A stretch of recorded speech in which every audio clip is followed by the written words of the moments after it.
Welcome back to the deep dive. I hope you're ready to swim, and I hope you brought your heavy-duty gear, because today we are not just wading into the shallows of some minor internet spat. We are heading straight into a maelstrom, a Category 5 cultural hurricane. It really is the perfect storm, isn't it? I've been looking at this material for days, and every time I think I've found the bottom, it just goes deeper. It does. We are looking at a collision that, quite frankly, feels inevitable in hindsight. It's like watching two freight trains on the same track.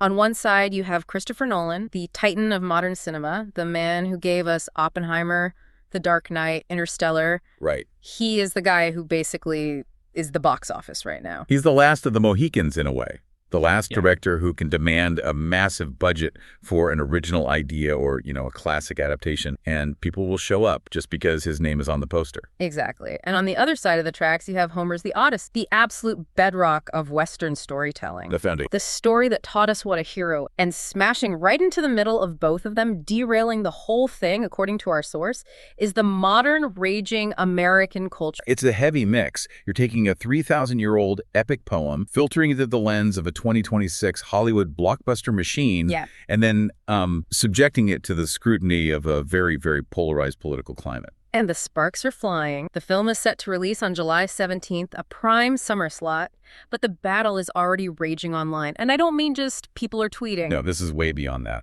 We are talking about calls for total boycotts, accusations of cultural erasure, theological debates about the nature of virtue versus vice, and a very specific, very angry breakdown of casting rumors that has set a certain corner of the internet on fire. And to navigate this, we're using a specific compass today. We aren't just looking at the general Twitter noise. We're doing a deep dive into a breakdown by John Del Arroz. Right. And for listeners who might not be familiar with that name, maybe they don't swim in these specific waters, let's set the stage. Who is John Del Arroz? So, Del Arroz is a science fiction and fantasy author by trade. He's written books like Space Fleet Academy and The Justified Saga of the Nano Templar. But online, he's best known as a very vocal, very prolific cultural commentator. He comes from a distinct viewpoint. He is highly critical of the current state of Hollywood. Critical is putting it mildly based on what we've read. Yeah, that's true. He critiques what he calls the forced insertion of diversity, equity, and inclusion, or DEI, into legacy franchise. He believes that modern Hollywood, cares more about political messaging than storytelling, and he's built a significant following by pointing out where he sees that happening. He's part of that broader movement that feels like the fans are at war with Earth. Exactly. Like the people making the movies actually despise the people watching. Precisely. And in the source material we have today, he is delivering a critique of Christopher Nolan's The Odyssey. That is, to use his own terminology, savage. Savage! I like that word. It implies teeth. It implies tearing something apart. And that's what he does. He tears into the casting, the script philosophy, and the industry itself. Okay, before we unzip this body bag, let's establish our mission here, because this is a sensitive topic. We are acting as the guides. Right. We aren't here to say, yes, this rumor is 100% true, and we have verified it with Christopher Nolan's personal assistant. We also aren't here to say, we endorse this political... No, our job is to unpack the argument. We want to understand why the rumor about Helen of Troy's casting can trigger a conversation about the fall of Western civilization. Right. We need to look at the visual evidence he presents, the historical arguments he marshals, and the economic threats being made. Because whether you agree with Del Arroz or not, this sentiment is driving a significant chunk of audience behavior right now. And if you ignore it, you're missing a huge piece of the puzzle regarding how media is consumed today. So let's start at ground zero. The spark, the speculation, it all centers around one specific cat, Helen of Troy. The face that launched 1,000. The most beautiful woman in the world, the daughter of the woman for whom men burned a city to the... Now, usually casting news comes from a Variety article or a press release. Warner Brothers is proud to announce, but this was different. And this was detective work. It was digital forensics. It all stems from a theater-exclusive teaser trailer that was shown way back in July 2025. Wait, July 2025? That's months ago. Right. And it wasn't online. You couldn't just pull it up on YouTube. You had to be sitting in a theater, probably waiting for another movie, and see this thing. So it's already got this kind of mystique. It creates this air of mystery, almost like an urban legend. I saw the trailer. No, you didn't. And in that trailer, there was a fleeting blink and you miss it shot that caught the source's eye. Exactly. The shot features actor Jon Bernthal. Now, Bernthal is a known quantity. He's confirmed to be in the movie. He's a fantastic actor. But it's how he looked that matters to Del Arroz. Okay, paint the picture for us. What did the source see? What is the Bernthal aesthetic? Deleros, and he cites GQ magazine here as well, so it's not just him, describes Bernthal as having a very specific energy. He calls it a general, corrupt Baltimore narco vibe. Aha. Corrupt Baltimore narco vibe. That's specific. But if you close your eyes, you can see it. Right? You've seen him in The Punisher, where he's covered in bruises and rage, or The Bear, where he's chaotic and charismatic, or We Own This City, where he literally played a corrupt cop. It's that energy. Yeah. It's gritty, it's sweaty, it's aggressive, it's very modern American tough guy. He radiates a certain level of danger and instability. Exactly. But in this movie, he isn't a Baltimore. He isn't the Punisher. He's Menelaus. Menelaus, the king of Sparta, the husband of Helen, the man who leads the Greeks to Troy to get his wife back. Right. And in this specific shot, standing right next to this narco king of Sparta, is a woman. And that woman is Lupita Nyong'o. Okay, so let's follow the breadcrumbs. We know Bernthal is Menelaus. That was confirmed in the trades back in November. We see him standing with a prominent female figure in a teaser for the Odyssey. She's at his side, arguably the queen's position. The deduction is that she must be his wife. She must be Helen. And that is where the explosion happened. That is the moment the bomb goes. Right. Because Lupita Nyong'o is a Kenyan-Mexican actress. She is a dark-skinned black woman. And Helen of Troy, in the classical imagination, in the text, in the art for the last 3,000 years, well, she's not. Exactly. While outlets like Screen Rant are reporting this casting as likely based on the trailer, for Deleros and his audience, this isn't just a casting choice. Yeah. This is the smoking gun. It represents a fundamental violation of the source material. You are taking the central figure of beauty in Greek mythology, a character defined by her specific heritage and appearance in the text, and you are swapping her race. And we have to be clear here, this hasn't been officially confirmed by Nolan or the studio in a press release saying Lupita is Helen. No, it's speculation. But the source is operating on the assumption that his eyes aren't lying. Right. And to be fair to the deduction, in Hollywood visual language, if you put a famous actress next to the king in a trailer, she's usually the queen. It's not a leap of faith. It's reading the cinematic grammar. It's a reasonable assumption based on how movies are made. It is. And it's not just Helen, is it? The source argues that this isn't a one-off casting choice. It's a systematic approach to the whole film. He sees a pattern. He definitely sees a pattern. This is where the DEI checklist argument comes in. Deleros points to another trailer, the one released during the AFC Championship game. That one revealed that Travis Scott is The Rap, the guy known for auto-tune and mosh pits. Okay. And the reaction from the source was, let me guess, not Visceral. He said, unbelievable that they're going. For Deleros, it's not just about race there. It's about the intrusion of modern pop culture celebrity into a sacred myth. It feels cheap to him. It feels like stunt casting. It breaks the immersion. You're supposed to be in Bronze Age Greece, and suddenly the sicko mode guy walks. Completely. It just yanks you right out of the world. And then you add the rumor, again, unconfirmed but widely circulated in these circles, that Zendaya has been cast as the goddess Athena. Zendaya, okay. So we have Lupita Nyong'o, Travis Scott, Zendaya. So when Deleros looks at this potential poster, metaphorically speaking, he doesn't see an artistic vision. Yeah. He doesn't see Nolan saying, who is the absolute best person to embody the spirit of Athena? He sees a corporate mandate. He sees a checklist being filled out to satisfy a diversity, equity, and inclusion department. It's interesting because usually Christopher Nolan is the guy who gets a pass. He's the auteur. The last one. He's the guy who doesn't use CGI if he can help it. He crashes real planes. He builds real atomic bomb simulators. You assume he has total control over every pixel. But the argument here is that even Nolan, the king of cinema, has bent the knee. Or, and this might be worse in the eyes of the critics, that he is an active participant, that he wants to deconstruct the myth, that he isn't being forced. He is choosing to do this. Let's dig into that deconstruction, because the source spends a lot of time on what he calls the accuracy defense. I think for a lot of casual listeners, they might shrug and say, well, it's a myth, it's Zeus and magic. Who cares if Helen is black or white? It's all made up anyway. Right. But for Deleros, the physical description is vital. It's not arbitrary. It is absolutely vital to his argument. He goes back to the text. He acts as a textual literalist here. He lists the classical attributes of Helen of Troy derived from Greek literature and art. What are those attributes? Radiance, golden blonde hair, sparkling blue eyes, the epitome of the solar beauty connected to Apollo and the god. He's trying to establish that her look isn't just a random detail. It's theologically and culturally significant to the Greeks who created her. So it's tied into their entire worldview. Exactly. He even brings up a detail that most people forget, that she was 12 years old when first kidnapped by Theseus, which was years before the Trojans. 12 years old.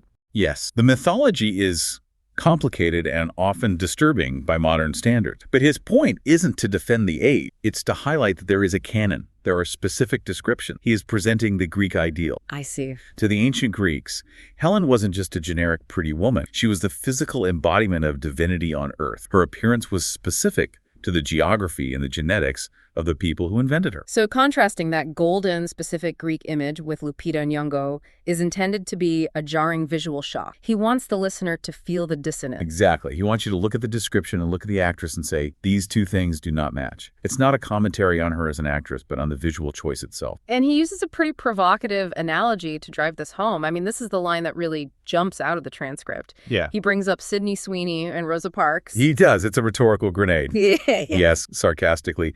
Since we're getting Lupita Nyong'o as Helen of Troy, can we get Sydney Sweeney as Rosa Parks? That puts an image in your head. Sydney Sweeney, the blonde bombshell of the moment, playing the civil rights icon. It's designed to be absurd. It's designed to trigger an immediate recoil. His point is, if Hollywood announced tomorrow that they were taking a historical or iconic black figure like Rosa Parks and casting a white blonde woman like Sydney Sweeney, the industry would implode. Oh, absolutely. There would be protests in the streets, people would be fired, the movie would be buried in a vault and never seen. And that is the core of his grievance. He calls it a double standard, but he goes further. He calls it erasure. Erasure. He argues that there is a permissive attitude toward deconstructing European heritage that does not exist for any other culture. He believes that Hollywood treats European myths as public domain. Exactly, like they are raw material that can be remixed, diluted, swapped, and changed at will. But other cultural stories, African myths, Asian history, indigenous stories, are treated as sacred. Untouchable. They are untouchable. You must cast them with absolute fidelity to the race and ethnicity of the source. He actually uses the phrase anti-white race. That is not a subtle phrase. It is not. And that's a heavy charge. He connects this film to a broader trend, video games, in publishing, in comics. He believes the ultimate goal is to replace white in their own story, to make them strange in their own cultural history. That phrase, replace, echoes a lot of very heated political discourse. It does. It ties into the Great Replacement, which is a very controversial right-wing political concept. De La Rose is mapping that political anxiety onto pop culture. He's saying, look, they aren't just changing the casting. They are rewriting history to suggest we were never there. They are taking our ancestors' stories and painting over them. And judging by the comments section he reads, he isn't shouting into the void. His audience is right there with him. This isn't one guy in a basement, it's a chorus. Oh, absolutely. He reads the temperature of the room, and you have comments saying things like ridiculously inaccurate, non-Greeks shouldn't have a say. There is a profound sense of ownership. Sense of violation. These commenters feel that their heritage is being vandalized. It's like someone spray painting over a family portrait. That's the emotion coming. But there was one comment he read that really stuck out to me. It was shocking, honestly. I had to read it twice. Someone wrote, "We need Weinstein back." Yeah, that stops you in your tracks. I mean, Harvey Weinstein, convicted predator, the literal villain of the #MeToo movement, the man who represents everything wrong with the old Hollywood. Why would someone invoke him as a savior? It speaks to the level of desperation and anger. To that commenter, the Weinstein era of Hollywood, as brutal and corrupt as it was, produced better movies. In their opinion. Right, in their opinion. It produced movies that focused on storytelling or spectacle or just traditional narratives. It produced movies that didn't feel like they were lecturing the audience on morality or diversity. So it's a reactionary stance. It's a reactionary stance that says, I would rather have the monster who makes good art than the moralist who makes propaganda. That is a dark, dark place. It's bargaining with the devil because you hate the priest. It is. But it shows you how alienated this segment of the audience feels.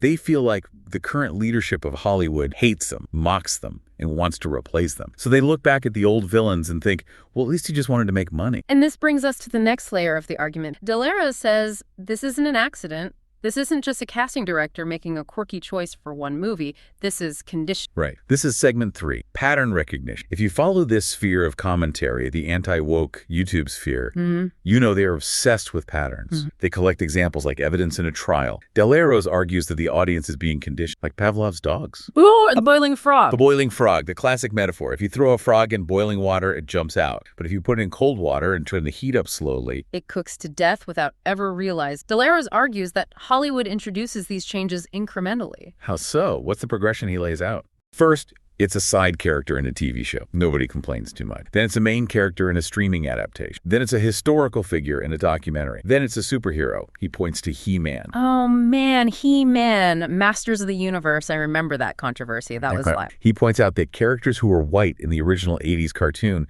were race swapped in the Netflix reboot. He mentions Wonder Man at Marvel. He sees it everywhere. And his worry is that people are getting used to it, that the heat is up and we're just sitting in the pot. Yes, he hates the apathy. He quotes people saying things like, okay, I don't care about the race swap, I just hope the story is good. Or, I'm going to see it anyway because it's Nolan. He calls that consuming the slop. Consuming the slop. It's a vivid image. It implies that the audience are pigs at a trough, mindlessly eating whatever refuse is put in front of them. He argues that if you say, I hope it's good, you have already surrendered. You've capitulated. Exactly. You've accepted the premise that your culture can be rewritten as long as the entertainment value is high enough. He wants people to reject the premise itself. But here is where he makes a really interesting psychological pivot. He notices that the reaction to Helen of Troy is different than the reaction to He-Man. Yeah, this is the aha moment of the breakdown. He notes that while the male race swaps He-Man, Wonder Man got some pushback, sure, the noise around Helen of Troy is deafening. It's a whole other level. It's louder, it's angrier,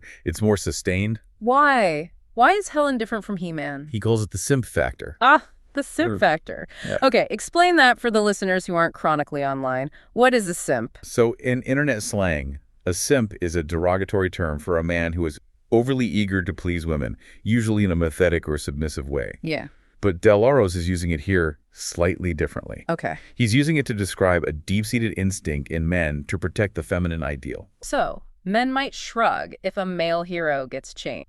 Whatever. He-Man is tough, who cares? But if you touch the archetype... The pitchforks come out. He suggests that men feel a specific type of ownership over the female icons of their culture. Helen isn't just a character. She represents the pride. Right. She represents beauty itself, the thing worth fighting a 10-year war for. If you change her, you are changing the motivation for the war. Precisely. If Helen isn't the specific Greek ideal of beauty that the Greeks fought for, then the story breaks for these critics. Del Aros asks, isn't that interesting? He believes there's a subconscious protective instinct over female cultural icons that simply doesn't exist for male action figures. That's a fascinating insight. It suggests that this culture war isn't just about race. It's deeply tangled up with gender and how men view their role as protect. It's almost Absolutely. It touches a nerve that is much deeper than just historical act. It's about desire, protection, and heritage all wrapped into one. Okay, so we've covered the visual controversy, the casting, the face of the film. But the source argues that the rot goes even deeper.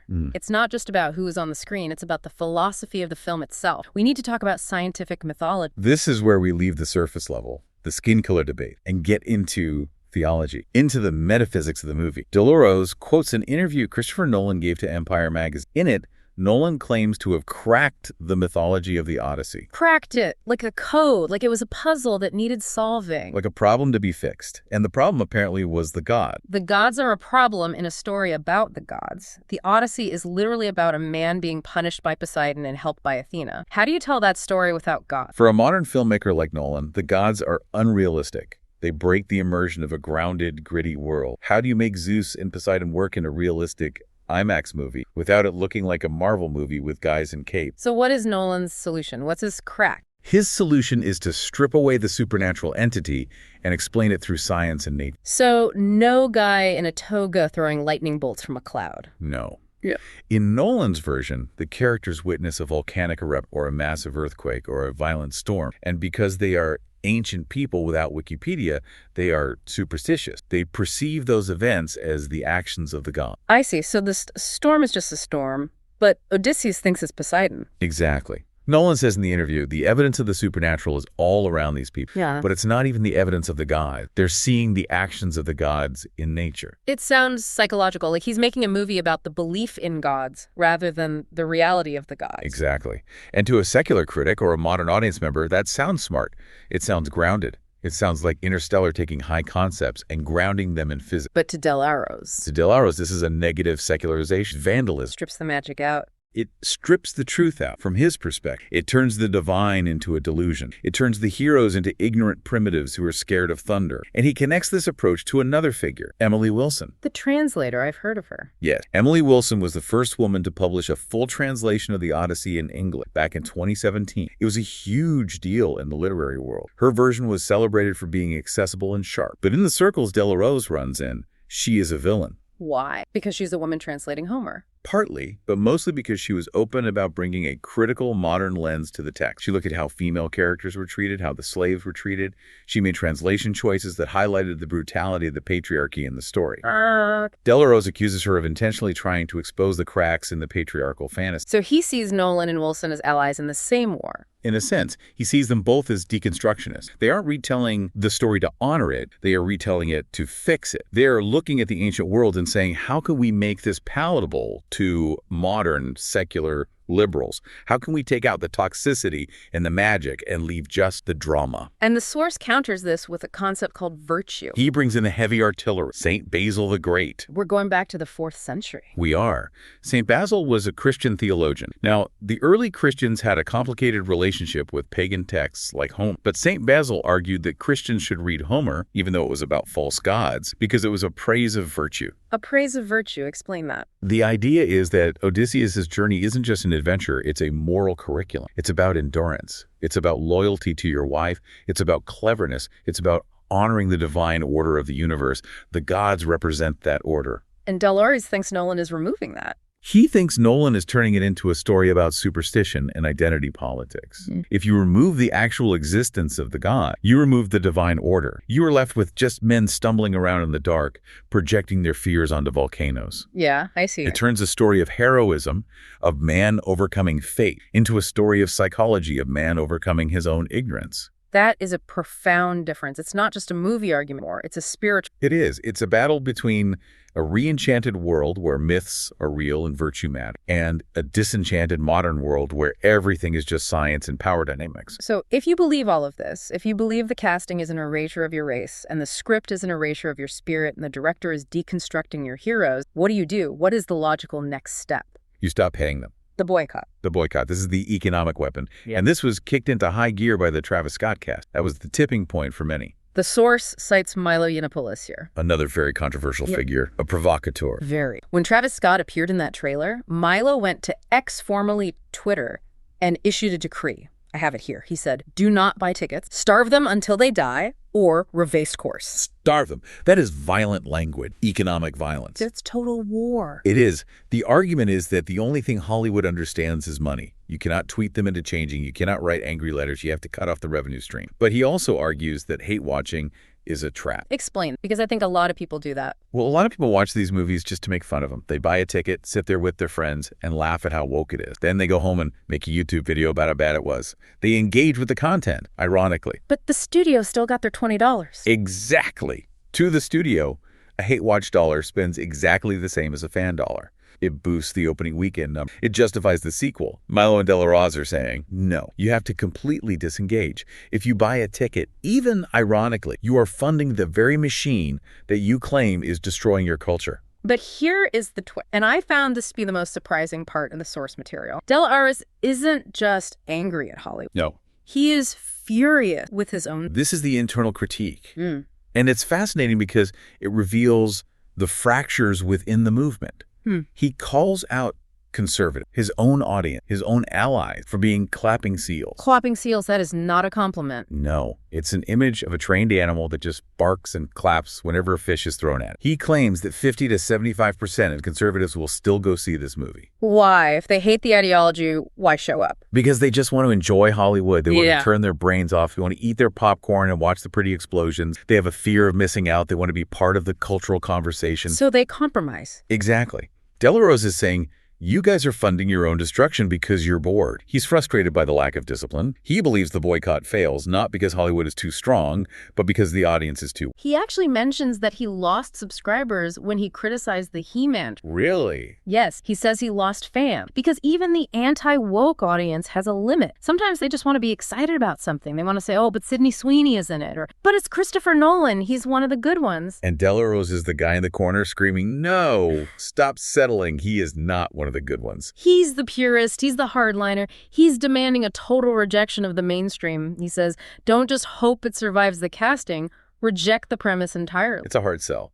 Asking people to give up their entertainment is asking a lot. So what is the end game? If we burn Hollywood to the ground, starve them until they die, what's left? What do we watch on Friday night? The parallel economy. This is a buzzword we keep hearing. It is. His solution is twofold. First, destroy the old system by starving. Let Disney fail. let Warner Bros. Collapse. Second, build your own. Build a new ecosystem of books, movies, and comics that are immune to DEI because they're owned by people who share your values. And naturally, he has some suggestions for what to build. Of course, he's an author, after all. He offers his own work as the prototype. He mentions his book series, Space Fleet Academy. What's that about? He explicitly says it is written to destroy the wokeness of Star Trek. He's writing the sci-fi he wants to see, hierarchical, military, perhaps more traditional in its values, as a direct counter-programming to modern Star Trek. He's positioning his work as the antidote. Yes, and the justified saga of the Nano-Templar, he's saying to his audience, you complain that there are no good stories anymore. You complain that everything is propaganda. Well, I am writing the alternative. If you want stories that respect your values, you have to support the creators who share those values. Put your money where your mouth is. Don't give $20 to Nolan. Give $20 to Delarue. It's a valid entrepreneurial strategy. It's an attempt to move the movement from passive complaining, which is easy, to active creation, which is hard. So let's zoom out and look at the whole picture here. We have a visual clash over a black Helen of Troy versus the classical blonde ideal. We have a philosophical clash over science versus gods and deconstruction versus virtue. And we have an economic clash involving boycotts and clapping seals. It's a comprehensive rejection of the modern Hollywood product. It's not about one movie. It's about the entire system. Delars predicts that if this speculation about Lupita Nyong'o is true, it will negatively affect the box office. He believes the general audience will break. But will they? That's the billion-dollar question. Nolan is a powerhouse. Oppenheimer made nearly $1 billion. It was a 3-hour biopic about physicists talking in rooms. If anyone can survive a controversy, it's him. Can a casting controversy really sink a Christopher Nolan film? That remains to be seen. The general public isn't always on Twitter. They might just see the poster and say, cool, explosion. But what is clear is that for a specific, vocal, and growing segment of the audience, the trust is gone, broken. They don't view these movies as entertainment anymore. No, they view them as propaganda. They view them as hostile acts. And once you view a movie as propaganda, you can't really suspend your disbelief and enjoy the show. You're not watching the story. You're decoding the message. Exactly. You're counting the diversity hires instead of watching the plot. You're looking for the lecture instead of the lesson. Yeah. It ruins the magic of cinema. It really highlights the tension between historical accuracy, or at least fidelity to the source material, and the modern drive for representation. Myths like the Odyssey are fiction, obviously. There was no camera crew at the Trojan, but they feel like history to the people who cherish. That feeling of ownership is powerful. Cultural heritage isn't just facts, it's feeling, it's identity. When you change the face of the myth, you are challenging that ownership. You are saying, this doesn't belong to you anymore. It belongs to everyone. And for people who feel like their culture is under attack, that is a declaration of war. Which leaves us with a lot to think about. We've unpacked the rumors, the rage, but before we go, I want to leave you with a thought. The source argues that changing the face of a myth destroys the culture it comes. He views it as an act of erasure.